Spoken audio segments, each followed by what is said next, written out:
and I'm going to turn it over to Brian Brown. Brian, thank you for being here. Thank you, Jennifer, and we're delighted to be presenting here today. Just want to give you a little bit of a background of who we are, because EY is a big organization, and we're from the forensics practice in EY. So what we do is we help clients in difficult situations, both in relation to investigations and queries from regulators. But the second thing we do is we help clients proactively to deal with these issues. So we do a lot of compliance work both in the public and private space. And one of the areas where we've built a lot of expertise in the last 5 to 10 years is in what we call disaster recovery. And so we've been very active doing a lot of work in relation to both ARPA and the other COVID acts. We have about 800 people across the country, and we have other resources that we can actually go and get involved, some offshore, some onshore. Today we have, colleagues that are Barb and Sonia, who are deep in already helping clients in relation to the COVID response. My role, I'm helping with, reaching out to various states in the Northeast and coordinating some of these things, but I'm also a forensic professional and well able to do, this is in our sweet spot. So that's just a general introduction of who we are. Gina, do you want to move on the slides? This is our general disclaimer. I don't think I'll spend too much time. It's the usual stuff, just saying, it's the views here today are the views of the speakers and not necessarily E and Y. But, this presentation has been properly vetted and everything. So we can move on to the next slide. So today we're going to start with some introductions. Then we'll get into the plan itself, some just very top level stuff about the actual act. But since a lot of you guys are fairly familiar with it at this point, we're not going to spend too much time there. We'll talk about the compliance aspects as we see them, reporting, which we've tried to update. We've updated to reflect the final rules, and what else is new in the final rules is in relation to interim rules. And then, as we say at the end, we can take some questions. So I think I've done my introduction. I'll do mine again. I'm Brian Brown. I'm a managing director from the forensics group in New York. Barb and Sonia, do you guys want to introduce yourselves? Sure. Hi, everyone. Barb Lambert. I'm a partner in our federal claims practice. Excited to be here today. And as Brian mentioned, I spend a lot of my time recently helping our clients with COVID-related financial recovery projects, including projects related to the Municipal Recovery Funds. Sonia? Thanks, Barb. Good morning, everybody. I'm Sonia Sammy. I'm a senior manager in the forensics practice, focusing on insurance and federal claims. So like Brian said, this is right in our wheelhouse, and I have been working in the last 2 years with clients across the country on their recovery from COVID, and happy to be here. Thank you.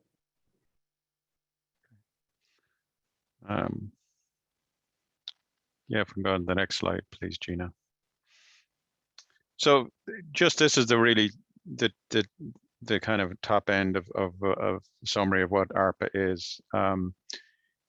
Within it was a $1.9 trillion funding, which included $350 billion in direct aid to state and local governments. Just to give you an idea how big that is, I come from Ireland. Our annual tax take in Ireland is 65 billion. So that these amounts are huge amounts of money. And as I said, 350 has gone to the states. The role of it was really to, continue with the response to COVID. Obviously, it was somebody was very bright there because with the recent issues we've had with Omicron, I think they were spot on. and then really moving into the infrastructure and helping states with infrastructure, and we're seeing some overlap.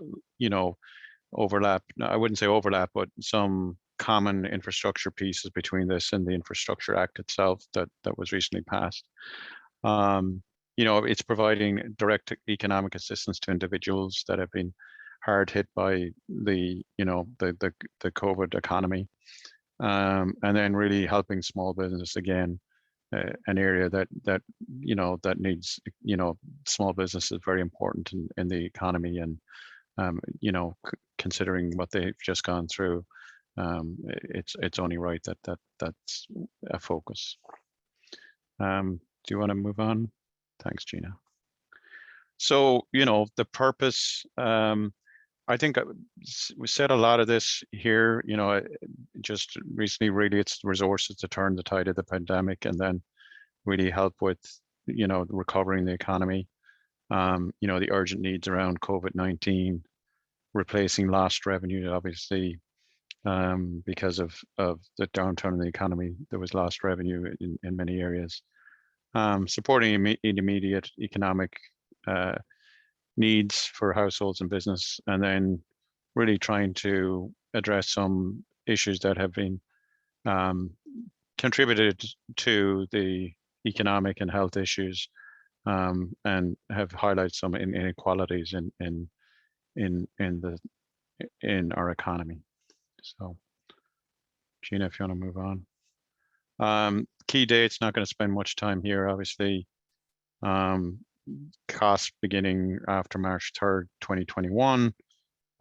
Period of performance will run until 2026. This is very unusual in kind of funding circles. Normally, we're responding to a disaster, and all the spending gets paid. Most spending gets done in a short period of time. This is an extended period. A lot of people getting funding who've never got funding before and don't have the resources to deal with it, and also dealing with the great resignation, as they call it. We're dealing with it. I think we're seeing it across all industries. And then this is just, the money was first put out in 2021, and there'll be future money to come. So at this stage, I'm going to hand over to Barb. She's going to talk more about the compliance, and I'll hand it over to Barb now. Thanks, Brian. So I wanted to spend a little time talking about the eligibility considerations and the different types of expenditures that are eligible under the Fiscal Recovery Fund. We want to leave plenty of time to be able to comment more specifically on compliance and reporting. I know that's top of mind for many of you, and to make sure we have time for questions. So I'll go relatively quickly through this, but did want to make sure to highlight some of the key provisions of the Fiscal Recovery Fund.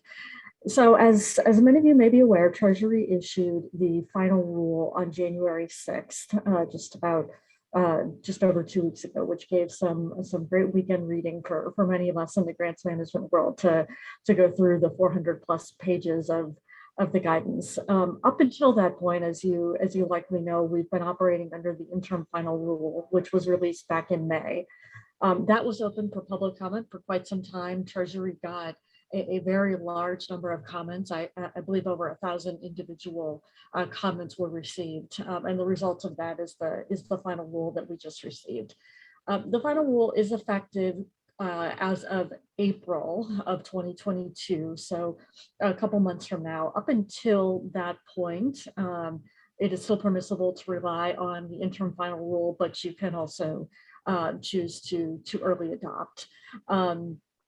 When I think about the Fiscal Recovery Fund, there is fairly broad flexibility for jurisdictions, for towns and cities to use the payments they've received from local fiscal recovery funds in order to best meet the needs of their communities and their populations. And as much as it's important to understand the specific requirements and the eligibility provisions, I would also keep in mind the overarching premise of these funds from the U.S. legislature and from U.S. Treasury is to help support help support end beneficiaries such as households, businesses, nonprofits that have been disproportionately impacted by the pandemic. And as you think through your different expenditures, different projects, and how to support and document that, going back to the intent of this legislation and how it has been laid forward in terms of the recovery from the COVID pandemic, I think is also critical.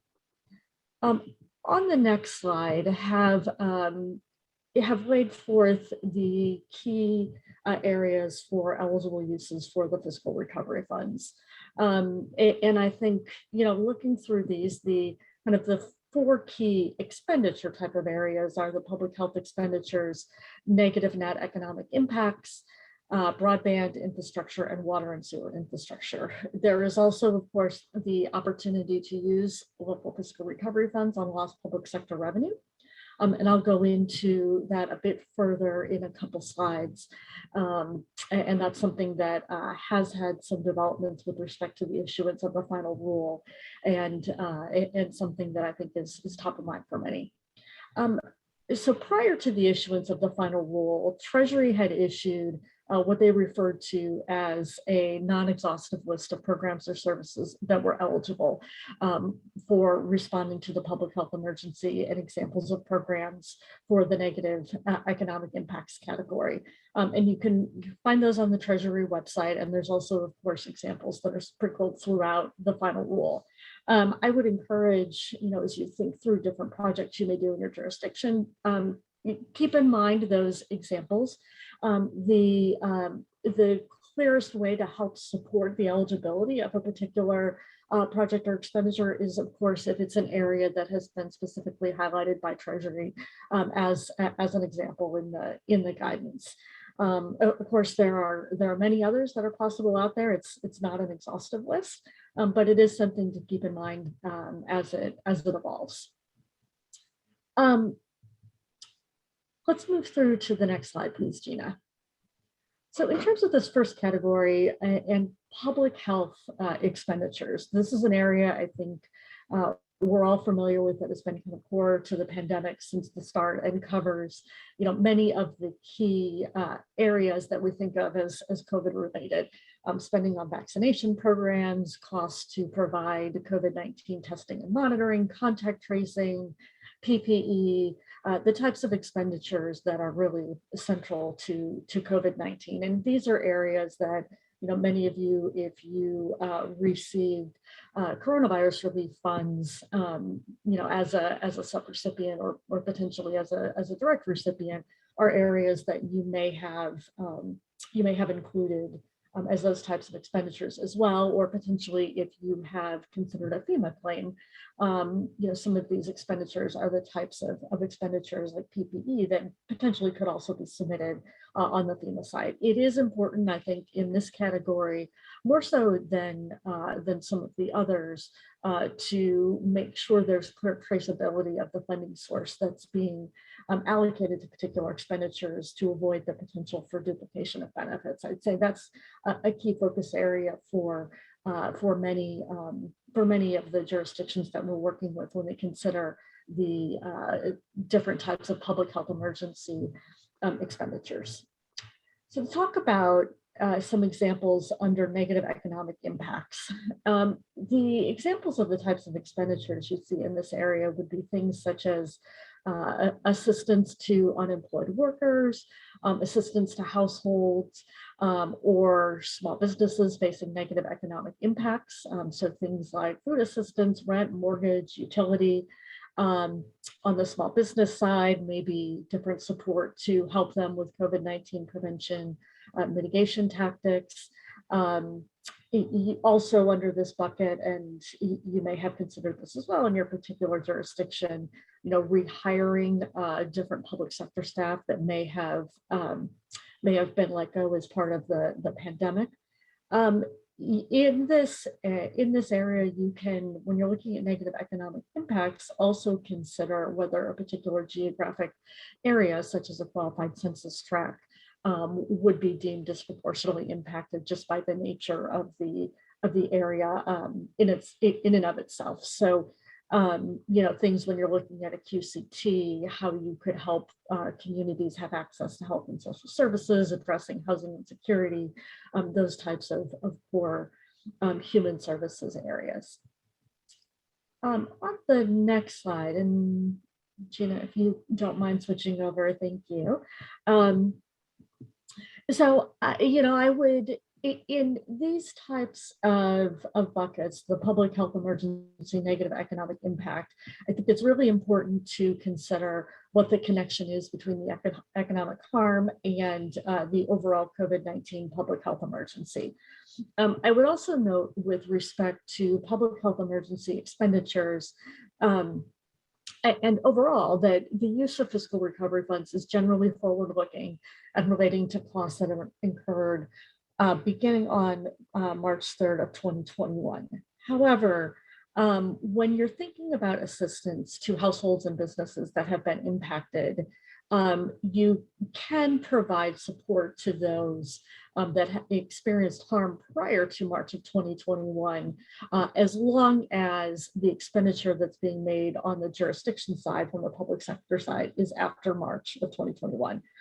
So the harm can be incurred by households or businesses prior to that date, as long as the recipient, the public sector entity receiving the local fiscal recovery funds is after March of 2021. And I would say in most cases, the types of small business and individual assistance programs that we see are interacting with individuals and small businesses that have had harm earlier on in the COVID pandemic as well. It's likewise important to consider, because of the nature of many of these assistance programs and opportunities at the state level, and just other programs that are being run as well, to make sure that there's clear communication to the beneficiaries about obligations to not double dip in terms of having duplication of benefits.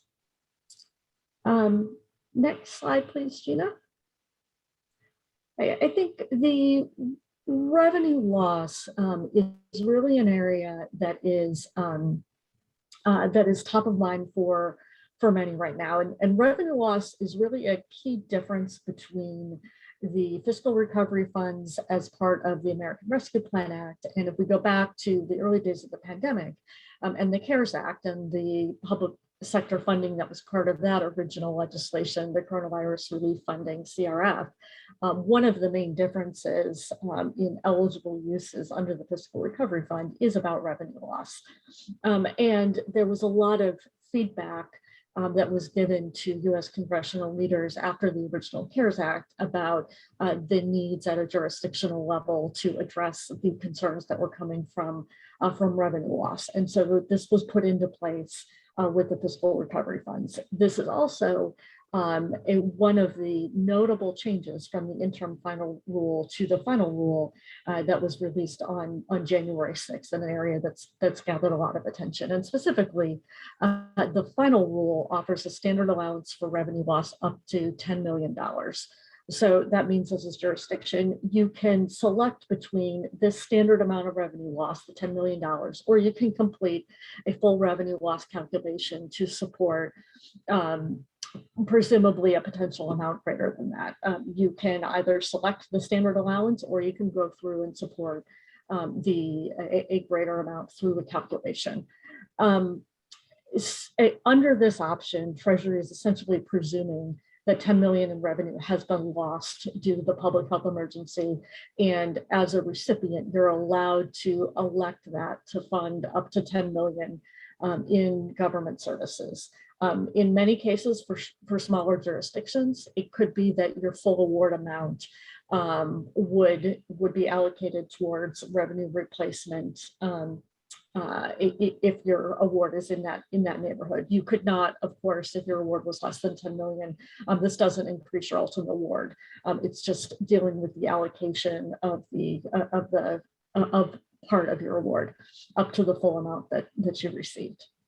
And from what we've been told from US Treasury, there was a lot of analysis that was done to get a sense of what the average revenue loss was across different states and localities, and in an effort to try and find a way to to help ease the calculation and the reporting burdens for those with revenue loss in the bucket that's now been determined to be 10 million or less, particularly for smaller recipients. And so this is something that if you've had revenue loss to carefully consider when you are looking at different eligible uses for your fiscal recovery fund. The key area for revenue loss to consider is that if you're allocating your funds towards revenue loss, then you have a broader latitude to use those funds towards more traditional government services, as opposed to being restricted to use the funds under the categories I talked about a few minutes ago with public health and negative economic impacts, et cetera. So as long as there are a few exclusions, but as long as it is supported as revenue loss, you can use those funds on traditional government services. Now you can also, as I mentioned, elect not to take the $10 million standard allowance and to calculate your revenue loss based on either you would calculate your actual revenue loss at 4 different points in time at the end of either the calendar year or the fiscal year for 2020, 2021, 2022, and 2023. So that is still an option out there, and many jurisdictions had started going down that approach before the release of the final rule. And is definitely something to consider as well. What I would also note, if you are doing a revenue loss calculation, it's important to make sure that when you think about your general revenue, that you exclude things like transfers from the federal government, that you and to make sure you have that calculation that's based on the appropriate information based on the guidance from Treasury. Just some examples maybe of types of things that could be captured under government services, and we've got some examples here: maintaining infrastructure, environmental remediation, educational services, public safety type of expenditures. The way that I've talked about with many jurisdictions when you're thinking about this is, if you're allocating something as part of revenue loss and characterizing it as general services, the cleanest way to do that would be if it was a particular project or expenditure that had been planned because of COVID that got discontinued. That's really the spirit of what the revenue loss bucket is to help replace lost revenue in order for jurisdictions to be able to consider to continue their general government services. That would be as opposed to, for example, using this bucket for a type of expenditure that is not a type of expenditure that as a jurisdiction you've typically done in the past, and something new and different. It becomes much easier and cleaner to support if it's something that is a true routine government service. Gina, let's go to the next slide, please. I touched on, I think in the last slide, a number of the key points in deciding between this $10 million revenue loss and in going through the calculation from the revenue loss formula. It's expected that there will be a very large number of jurisdictions that will be able to use this $10 million standard allowance to help ease the compliance and the reporting burdens, and have a broader latitude to use that portion of the funds for their general services. Next slide, please, Gina. The final bucket to touch on from an eligibility standpoint is water, sewer, and broadband infrastructure. And so this is, in addition to public health expenditures, negative economic impact related support, the lost revenue. This is the final category of spend that is eligible under the fiscal recovery fund. And also, an area that I think particularly in coastal communities have seen a lot of interest in thinking through different types of resiliency type of efforts with the potential use of this fund. And also, of course, broadband is something both at the state level and at the local level to support disadvantaged communities that is also being considered. really the goal and the intent of this legislation was to, or this portion of the legislation, to help address challenges out there for communities that struggle with access to broadband, and help with different types of eligible water and sewer infrastructure investments, including really a broad range of things like lead remediation and stormwater management. And really help to support vital infrastructure needs in those key areas. The guidance for eligible projects in this area closely ties back to historical legislation that's under the EPA's Clean Water State Revolving Fund, the EPA's Drinking Water State Revolving Fund, and certain other projects. And so when looking for guidance in terms of those projects, it's important to keep in mind that legacy legislation as well. And of course, in thinking through broadband, there are particular speed requirements that are important to consider, as well as the nature of particular areas and how they may be limited in their access to having affordable options to broadband, or where maybe connections are inconsistent or unreliable in order to help support those underserved and unserved or underserved households, where this infrastructure will be able to really make a difference in their communities. Next slide. So, and I think this is consistent with what we talked about in the other areas in terms of the timing, but it's important to keep in mind the period of performance around all of these funds. Certainly many of these, especially when you're dealing with infrastructure, are long-term projects. And that's accounted for in the Treasury guidance. And you can also reference, there's some helpful information on the Treasury website with respect to the FAQs that were issued under the interim rule, which also help give some guidance and some thoughts from Treasury as to what they deem as permissible and how to approach some of these projects. On the next slide, this is worth highlighting. Even as broad as the fiscal recovery fund eligible uses are, there are certain areas that are explicitly defined as ineligible. And so making sure that you're aware at the jurisdictional level to avoid, particularly if you're accounting for your funds as revenue loss and putting them into the general services bucket, to really make sure that those funds, you can cleanly document that they're not being used for an ineligible use. So for example, something like debt service for directly or indirectly offsetting a reduction in tax revenue, deposits into pension funds, rainy day funds.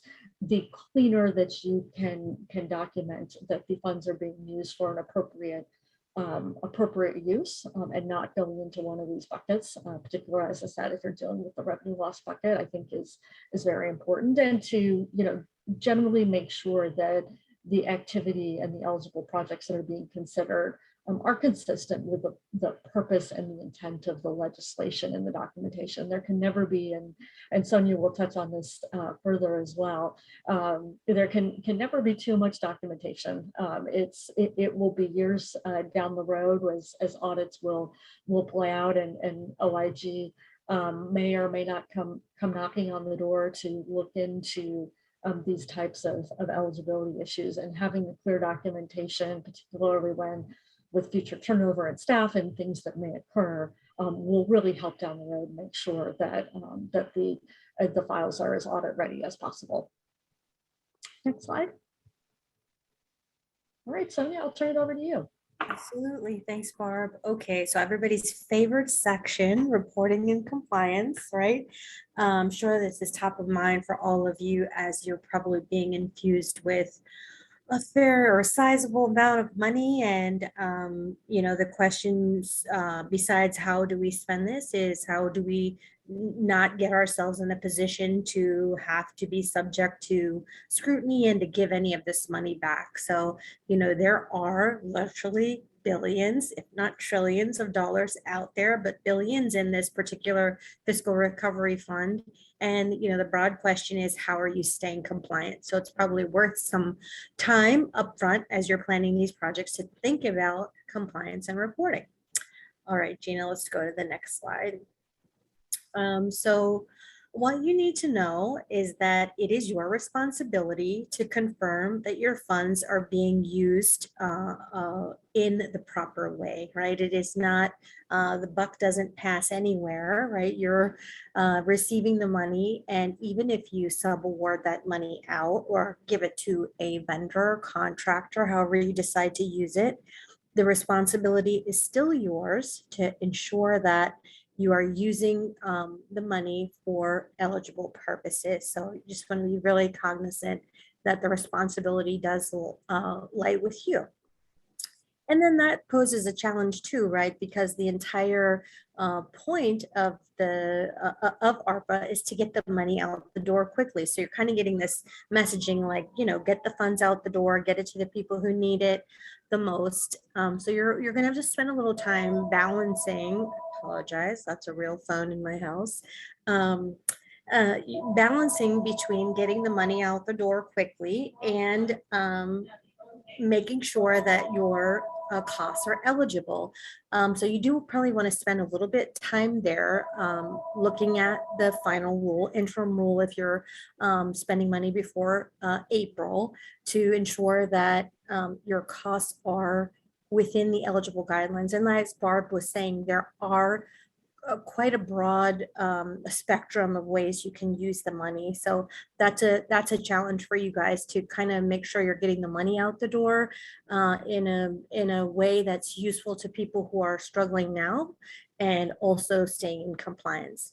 And obviously, one of the, you've been hearing this too, is that Treasury is encouraging recipients of these funds to make sure they're considering equitable distribution. So Barb touched on some broadband considerations in the last couple of slides, but essentially this particular round of funding, or the tone of the government, has been to ensure that distribution of these funds is equitable. So that becomes part of your compliance equation.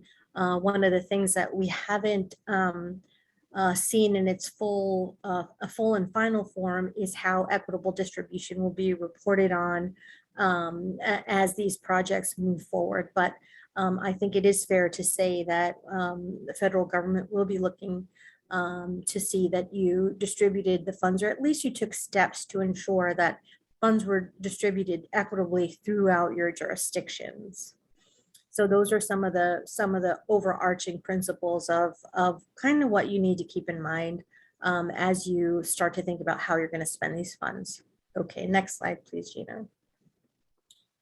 Okay, so Barb talked about this a little bit earlier as well. What's the guidance that rules these funds? It's you know, Treasury's interim rule right now, and the final rule that came out earlier this month. And right alongside with that is the cost principle and audit requirements, for which fall under 2 CFR 200. So if you are not a jurisdiction that normally gets federal funds, this is the federal guidance that rules grant funding. And one of the key distinctions between the CARES Act and ARPA is that the CARES Act was not issued as a grant. It was issued as like special or alternate funding. And so it didn't have to comply with 2 CFR entirely. So this is a big distinction. So you'll want to make sure in your right hand you've got the interim or the final rule, and in your left hand you're walking around with 2 CFR, and you are checking both of those for your rules and compliance. There's one small twist here, is that if you, you know, we're talking mainly about the fiscal recovery funds that are coming to states and localities.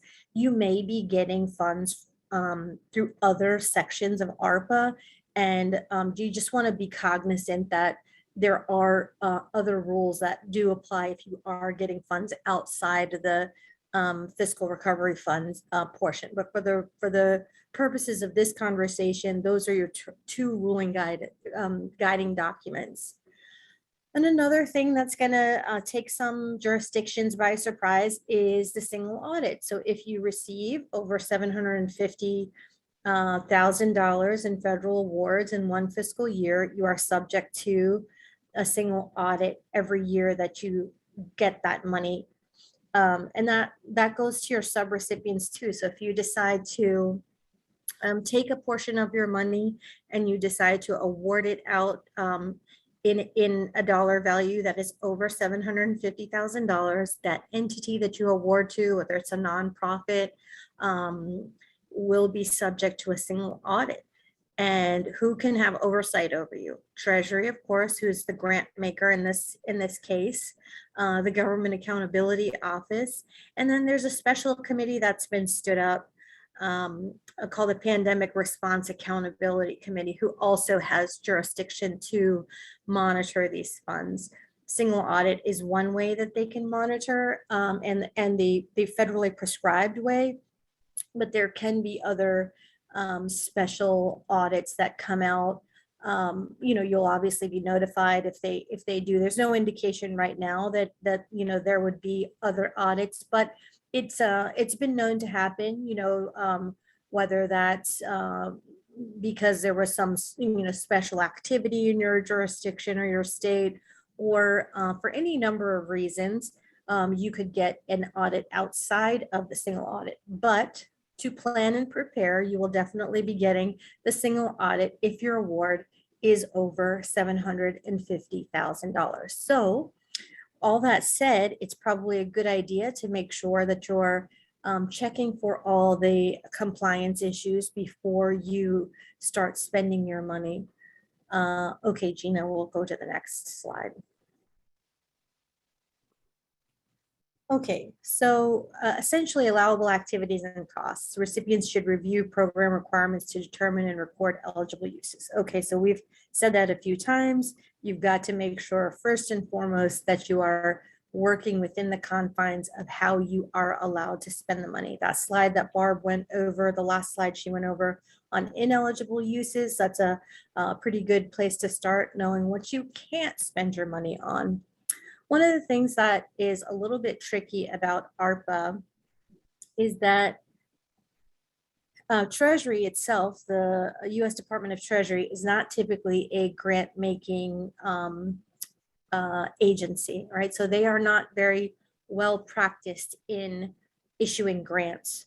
Their guidance is very broad. So you may find yourself in a position to say, I don't see anything that in the guidance that says I can't do this, but I don't see anything in the guidance that says I can do this. So you'll have to start to get comfortable with reading the guidance and understanding, like, if it's not disallowed, you have latitude to use your judgment in spending the money in a way that is not expressly disallowed. And I believe the reason that the guidance is written that way is because every jurisdiction is so different. They don't want to be so prescriptive in how they write the guidance that sort of limits you in spending money in the way that your particular jurisdiction needs to spend money, right? It's just impossible for them to write guidance so, what can I say, inclusively, that they include all of the states and territories and make sure they catch every point. So you'll see sometimes, and it'll be frustrating to you, that the guidance is loosely written, but that can work in your favor, right? As long as things are not expressly prohibited in the guidance, it's a good indication to you that you have flexibility to spend in that area. The other thing to keep in mind is recipients must implement robust internal controls and effective monitoring. Okay, so one of the things in the single audit that you'll be tested on is, were you overseeing the funds in a way that was prudent, right? They want to make sure that your procurement, that your payments, that the way you vet vendors is done in a fashion that isn't wasteful, or in a way that is irresponsible, for lack of a better word. So they're going to be, when you get audited, you'll be tested on your internal controls.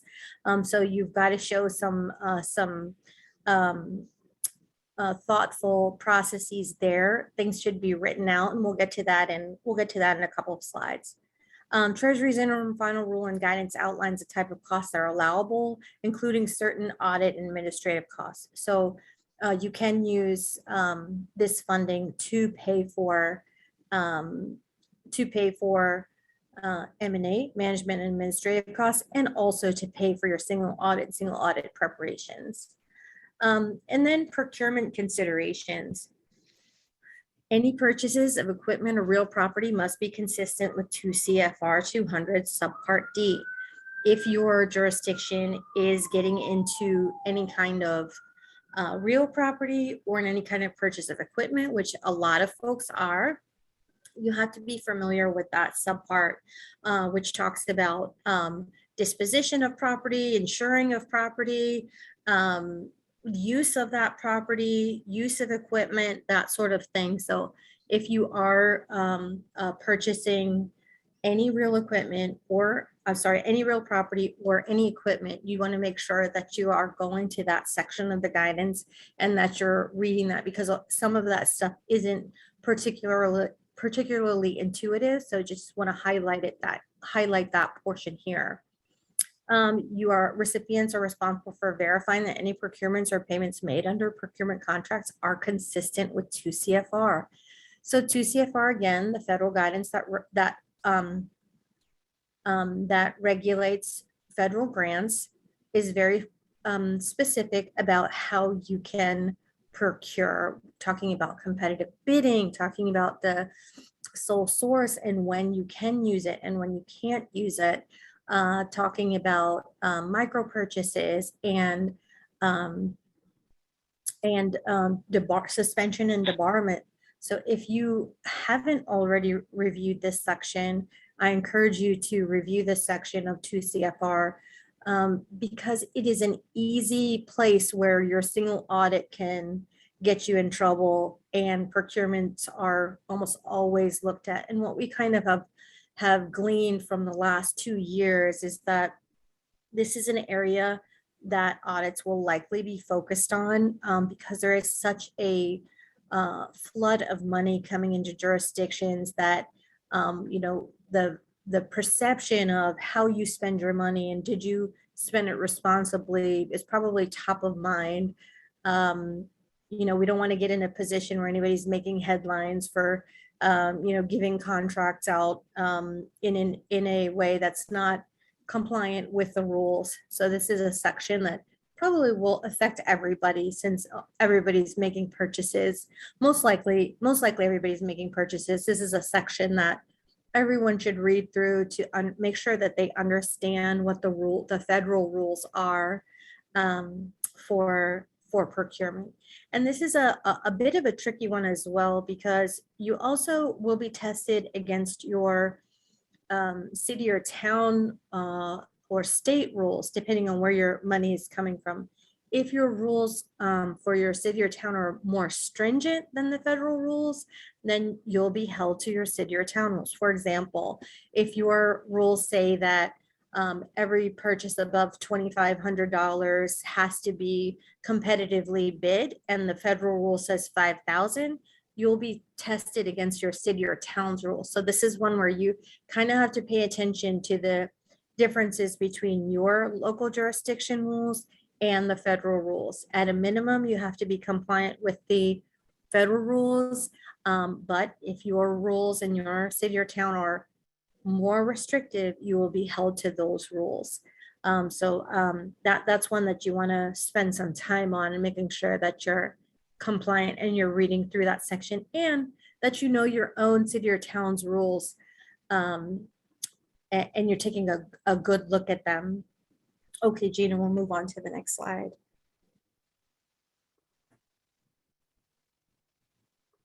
Okay, so here we have a sort of a matrix of what the best practices are.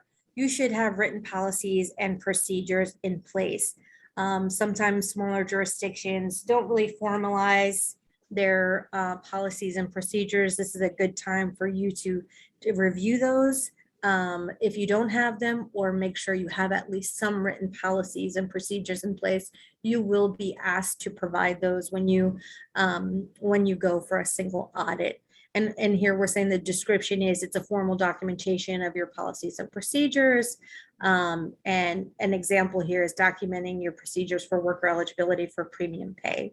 That's really top of mind these days. Premium pay is a hot topic given the environment that we're in. Written standards of conduct, another best practice to have in place. Risk-based due diligence.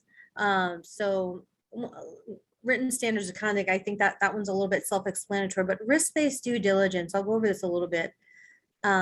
Essentially, this is when you are either awarding money out to, say, a sub-recipient, right? You want to hire someone to, or award someone to carry out a service on your behalf. You want to make sure that you have some procedure in place whereby if you're issuing money, say it's $1 million that you're issuing to a jurisdiction, to an entity, you need to understand that you're handing over $1 million to somebody who can spend it in a compliant fashion, that you have done some sort of analysis to feel comfortable that that the entity you're giving money to can actually handle that amount of money and has either a track record of spending prudently, or you have some confidence based on some evaluation that you've done of that entity that they are going to be good stewards of that money. And this is an area that a lot of people don't have practice with, this sort of doing a risk assessment or doing some due diligence. So this is one where you want to check the guidance, and you want to, they don't tell you exactly how to do this, because the Fed doesn't tell you exactly how to do this, because they want you to be able to have some flexibility on how you conduct a risk assessment on an entity you want to give money to. But a lot of times, one way to handle this is that you don't pre-award the money, right? That you do sort of a reimbursement-based award. So that's one way that you can handle this if you're not really sure, like, oh, this is someone new we're doing business with, or someone new we're awarding to. How could we know if they're going to be responsible with the money? But you will be asked this question: what sort of due diligence did you put into awarding any money or prepaying any entity a portion of money out of your funds?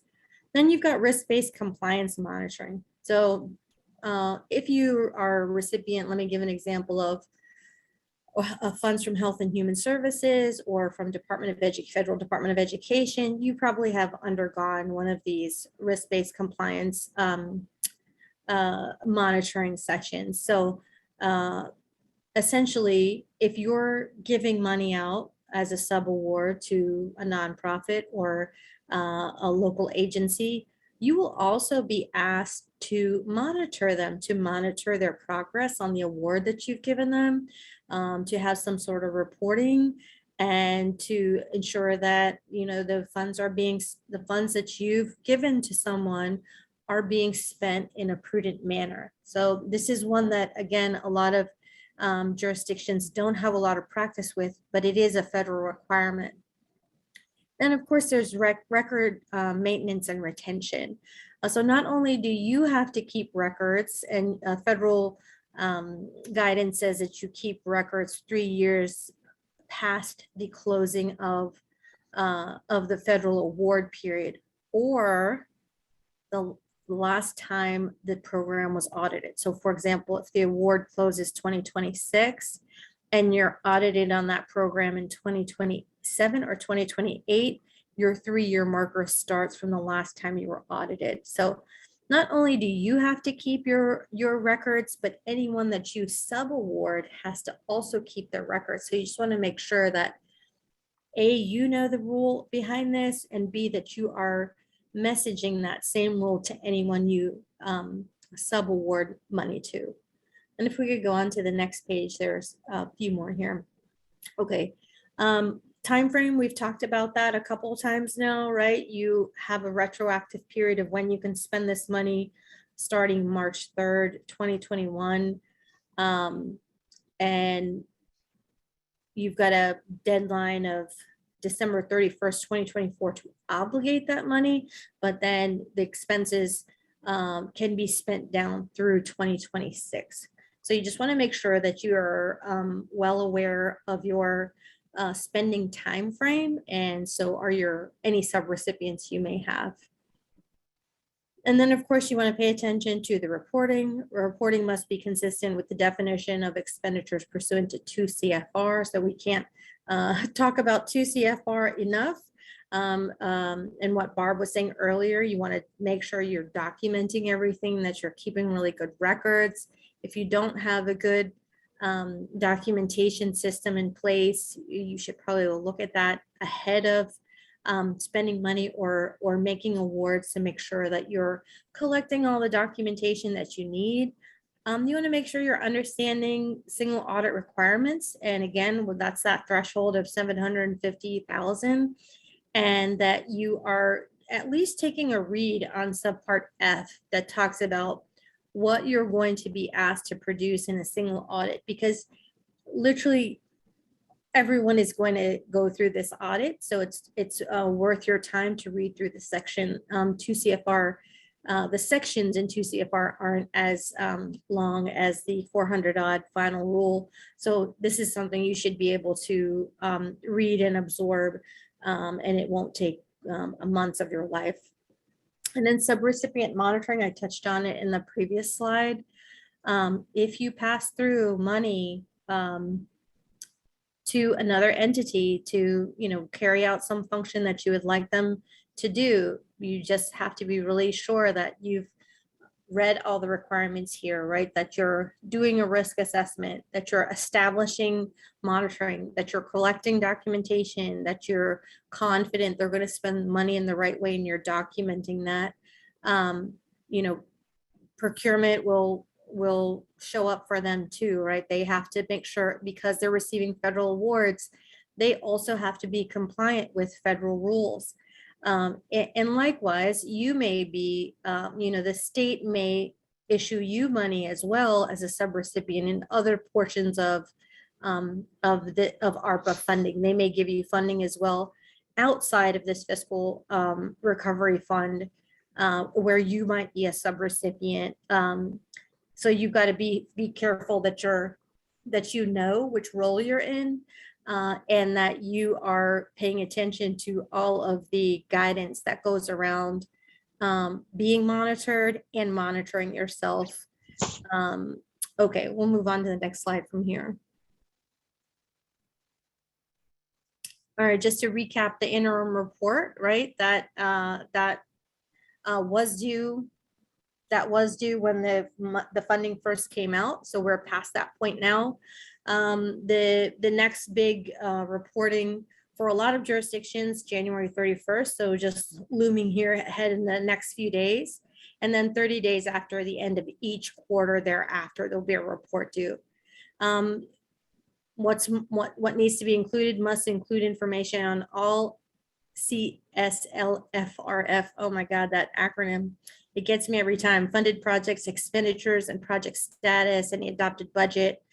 Your demographic distribution. Remember what we were saying earlier, that equitable distribution has been a focus of since the pandemic started. So that's new data that isn't typically collected outside of HUD, subawards, and other required programmatic data.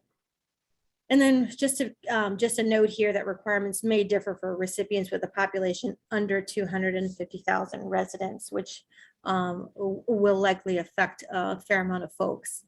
And then you've got a recovery plan performance report where you're providing information on projects that large recipients are undertaking with program funding and how they plan to verify outcomes and achieved, and how things are achieved in effect in an equitable manner. There's that word again, equitable manner. So that's an area that you do need to spend some time thinking through that equitable distribution. That question's coming up over and over again. It's not something that any jurisdiction is really practiced at, besides HUD, right? Besides HUD recipients, CDBG recipients. So this is a new section. This is a new section that you'll have to give some consideration to.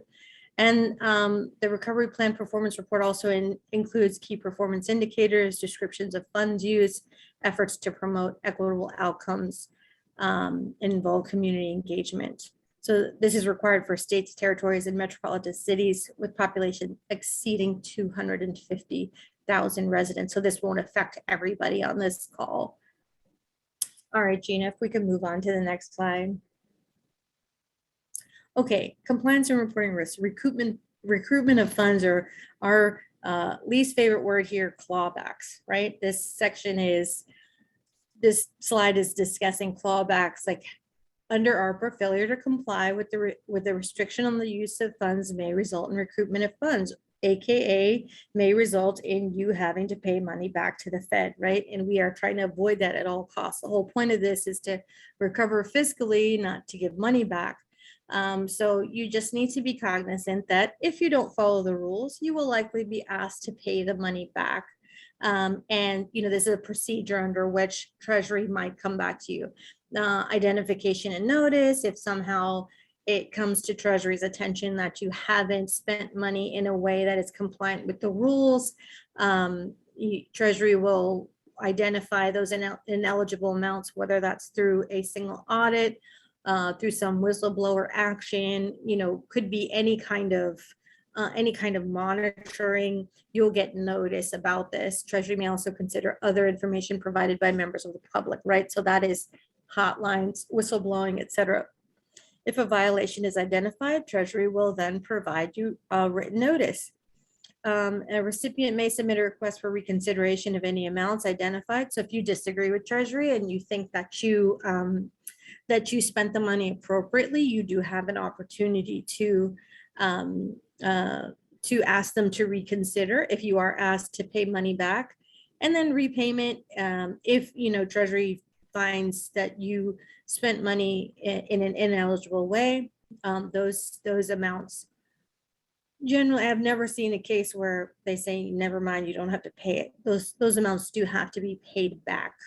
So I just want to make sure we're doing all of our compliance work up front, so we just never get into this position where we have to pay money back. And I think that brings us to our final slide, which again is just recapping the ruling documents, the documents you should be familiar with, the final rule, right? That one just came out at the beginning of January.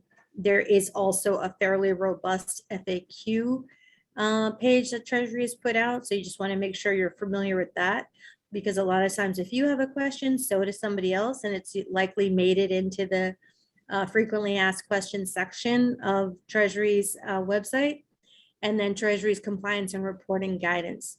Those are the ruling documents from Treasury's angle. Of course, there's 2 CFR 200, which is ruling federal grants. And then if you do get money from the state may impose their own rules as well. They are allowed to do that as the pass-through agency. So you just want to be sure that you're reading all of those and that you are cognizant of the rules that are in there. So with that, I think I will turn it back to Gina, see if we have questions.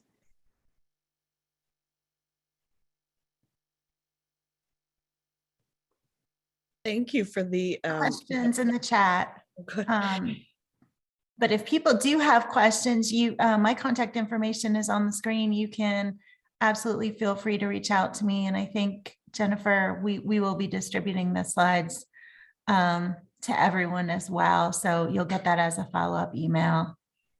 Yes, definitely. We do have one question, though. I'd like to invite our colleague Alan Fung to come on off mute and ask a question about the slide that had ineligible uses, I believe.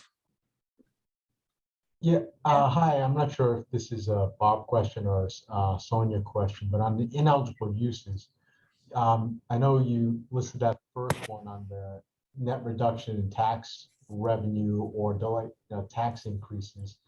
But that, from my understanding, was only with respect to the states, and locals have the flexibility to provide that type of tax reduction.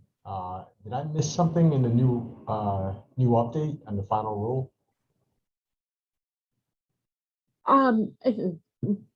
Thanks, Alan.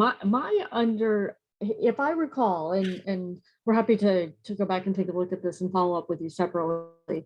My recollection is it was originally specified for the state level, was silent on the local level. And so it's been interpreted by many that we're working with as not eligible across the board.